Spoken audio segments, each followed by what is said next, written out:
கொஸ்டின்ல 4th சப்டிவிஷனா பார்க்க போறோம். ஓகேங்களா? இப்போ இந்த கொஸ்டினுக்கு முன்னாடி போன கொஸ்டின் ஒன்று சொல்லியிருக்கோம் பார்த்தீங்களா?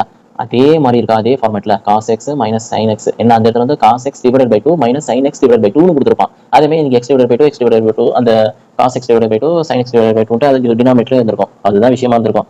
அங்க என்ன பண்ணியிருந்தோம், நியூமரேட்டரும் அண்ட் டினாமினேட்டரும் உங்களுக்கு டிவைடட் பை cos x பண்ண சொல்லியிருப்பேன். ஸோ அந்த விஷயத்தை தான் இங்கே ஜஸ்ட் பண்ண போறேன். ஓகேவா? நம்ம ஒரு தடவை ஒரு கொஸ்டினா போட தெரிஞ்சுக்கிட்டோம் அப்படின்னு நினைச்சனாலே அடுத்தடுத்த கொஸ்டின் வந்து ஈஸியா நமக்கு கையிலே வந்துடும். ஸோ அதனால ஈஸி தான், மேக்ஸ்னாலே ஈஸி தான். என்ன எல்லா விஷயத்தையும் கொஞ்சம் புரிஞ்சுக்கணும்.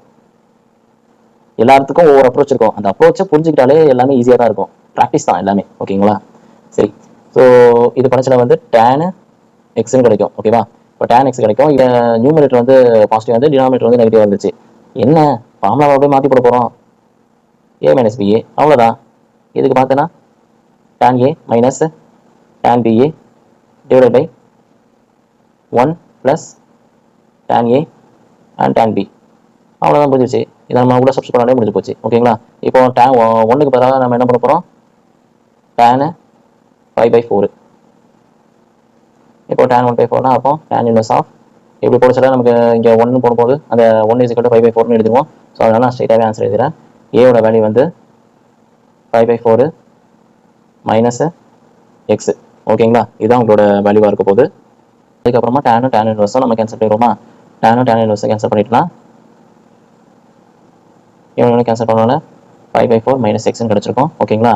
இப்போ இவன் வந்து ரேஞ்ச் ஸ்பேஸ் வந்து எதுக்குள்ளே இருந்திருப்பான் அதை நம்ம பார்க்கணும். ஸோ அதனால் நான் என்ன பண்ணுறேன், உங்களுக்கு ஆல்ரெடி ஒரு ஃபங்க்ஷன் வந்து ரெஸ்ட்ரிக்ட் பண்ணியிருப்பாங்க 5/4 less than x less than 5/4.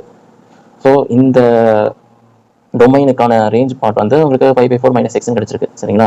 இப்போ நான் என்ன பண்ணுறேன், இங்கே எக்ஸ் இருக்குல்ல, அந்த எக்ஸுக்கு பதிலாக மைனஸ் எக்ஸ் இங்கே இருக்குது. ஸோ அதனால் நான் இங்கே மைனஸ் எல்லாம் உள்ள மல்டிப்ளை பண்ணுறேன். மைனஸ் எல்லாம் மல்டிப்ளை பண்ணும்போது 5/4 less than minus x less than minus 5/4. So அதனால் இது வந்து லெஸ் தேன் நெகட்டிவ் வேல்யூ வந்து பெருசாக இருக்குமா அப்படின்னு சொல்லிட்டு வருது. ஸோ அதனால் நான் இதையும் மாற்றிக்கிறேன். ஸோ அதனால் minus 5/4 less than minus x, அதாவது இங்கே இருக்கிறத அப்படி சேஞ்ச் பண்ணிக்கிறேன். ஓகேங்களா? அந்த ஒரு விஷயத்தை தான் இங்கே திருப்பி பண்ணியிருக்கேன்.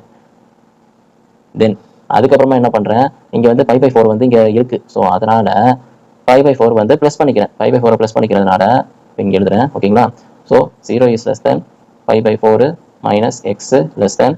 ஸோ 5/4 போடும்போது 5/2ன்னு கிடைக்கும் உங்களுக்கு.